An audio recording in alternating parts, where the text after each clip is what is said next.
citation de Jean Anouilh, avant de commencer. La propagande est une chose sommaire, Seigneur évêque, apprenez-le. L'essentiel est de dire quelque chose de très gros et de le répéter souvent. C'est comme cela qu'on fait une vérité. J'ai le sentiment que nous sommes là-dedans. D'abord, je vais essayer de répondre à quelques trucs, pas à tout, parce qu'on mélange beaucoup de choses. D'abord, sur la concertation, novembre 2016, nous avons présenté le compte-rendu, le manifeste des rencontres citoyennes de la mobilité, 22 propositions, dont une, la mise en site propre de la ligne B et C. Donc, en termes de concertation, Monsieur Brenin, on n'a pas concerté, etc.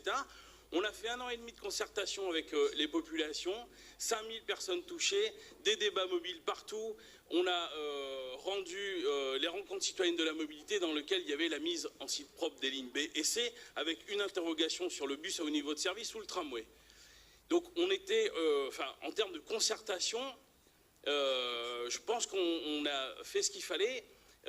C'est juste qu'à un moment donné, il faut les suivre, les concertations. Il faut se rendre compte de ce qui sort de ces concertations et pas venir après se faire le porte-parole de citoyens qui ont participé à ces concertations et faire croire qu'il n'y a pas eu de concertation. Ben si, il y a eu de la concertation. Vous pouvez d'ailleurs être en désaccord avec ce que disent nos concitoyens, mais en tout cas, il y a eu de la concertation.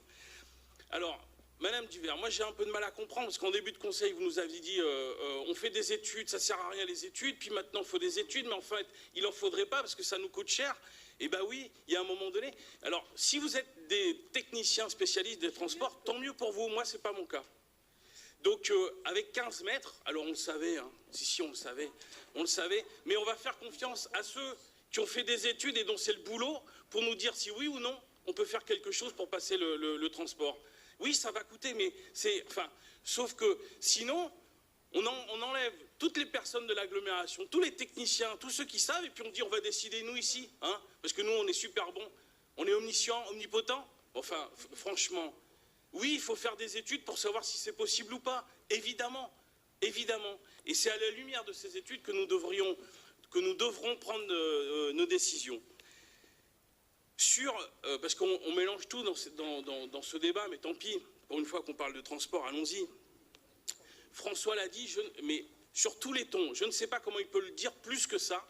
Il s'est engagé devant toutes les instances où il a présenté ce projet, devant le bureau métropolitain, devant le comité syndical du SMTC, encore ici, il s'est engagé à ne pas aller à l'encontre de l'avis des maires. Et comment faut-il le dire? Comment faut-il le dire? Mais sauf qu'il y a quand même un minimum, c'est qu'on regarde en fonction des études et des propositions qu'on peut faire. Et après, vous déciderez si oui ou non ça doit passer sur votre territoire ou pas. Si oui ou non les solutions qu'on vous propose peuvent convenir à votre population et pas qu'à vous. Mais c'est d'abord sur ça qu'on va se décider. Pas sur un truc comme ça dans l'air du temps. C'est sur des choses un peu concrètes. Le bus, il ne peut pas passer, et ben on peut adapter en faisant telle ou telle proposition technique, et c'est là-dessus que vous vous prononcerez. Sur le versement transport. Alors, sur le versement transport, quand même, moi je trouve que c'est un peu fort de café, parce que ça fait, depuis le début du mandat, mais mes collègues me détromperont si je dis une bêtise, que nous augmentons les tarifs pour les usagers. Je ne vous ai pas du tout entendu, ceux qui aujourd'hui montent au créneau pour défendre ces pauvres entreprises qui vont être martyrisées par ce versement transport, je ne vous ai pas entendu critiquer la hausse de la tarification pour les usagers.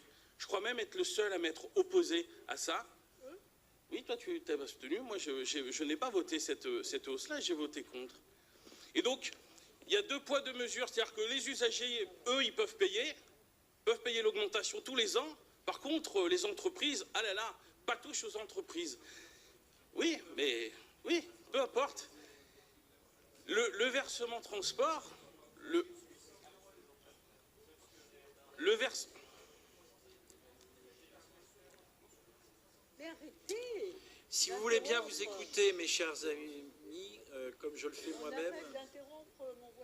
Monsieur Sineux, vous pouvez reprendre. Merci, Monsieur le Président. Le versement transport, c'est la solidarité financière pour permettre le développement de l'agglomération, de la métropole. comme tous les impôts, mais dans ce moment où on parle d'impôts, qu'il y en aurait trop, pas assez, pas suffisamment, enfin, c'est d'abord ça, c'est d'abord une solidarité financière pour développer la métropole. Et les entreprises qui ont été rencontrées, d'ailleurs, se sont inscrites dans ce développement-là.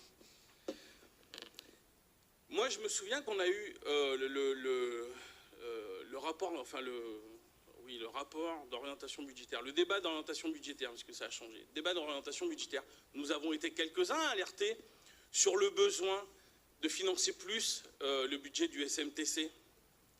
Parce que, oui, il y avait besoin de développement des transports, notamment des villes qui sont un peu plus éloignées et qu'il faut pour cela des finances. Je me souviens d'ailleurs que ceux qui critiquent ça, aujourd'hui, ont été ceux qui ont défendu le pacte de Cahors qui fait que la subvention au SMTC qui va servir pour investir est considérée comme une subvention de fonctionnement par le pacte de Cahors et qui nous ligote un peu. Donc à un moment donné, il faut un peu de cohérence dans tout ça. Enfin, un mot évidemment sur la gratuité des transports. Je suis très heureux que ça vienne dans le débat, mais par contre, moi je n'oppose pas l'efficacité du réseau et la gratuité des transports. Moi je ne suis pas pour un réseau gratuit mais pourri ou un réseau efficace mais payant. Il faut un réseau efficace et c'est l'orientation que nous prenons là. Et un réseau gratuit, oui, parce que ça permet de développer de façon exponentielle la fréquentation des transports. Et je vous invite à aller voir, parce qu'à chaque fois qu'on a ce débat, c'est très facile, mais je vous invite à aller voir les villes qui ont mis ça en place. La dernière ville qui a pris l'engagement de mettre la gratuité des transports, c'est une élue, Les Républicains, qui le fait à Calais. À Niort, c'est un élu de droite. À Châteauroux, c'est un élu de droite. Donc, ce n'est pas qu'une dimension idéologique, même si chacun y met un certain nombre de choses. Enfin, l'étude que mon collègue Florent balaye d'un revers de main, l'étude que nous faisons, il y a deux villes qui font une étude sur la gratuité des transports, c'est Paris et Clermont. Moi, je suis assez fier que l'on soit à ce niveau-là et qu'on ait mis en débat ce sujet et de façon sérieuse et avec des vrais chiffres.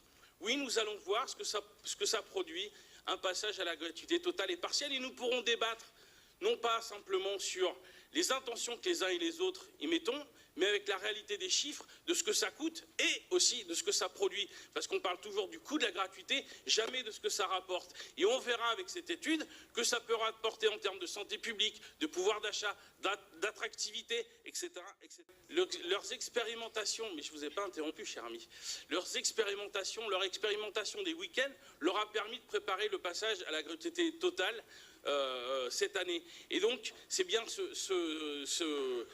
comment dire, ces expérimentations qui permettent de se rendre compte de ce qui fonctionne et de ce qu'il faut améliorer.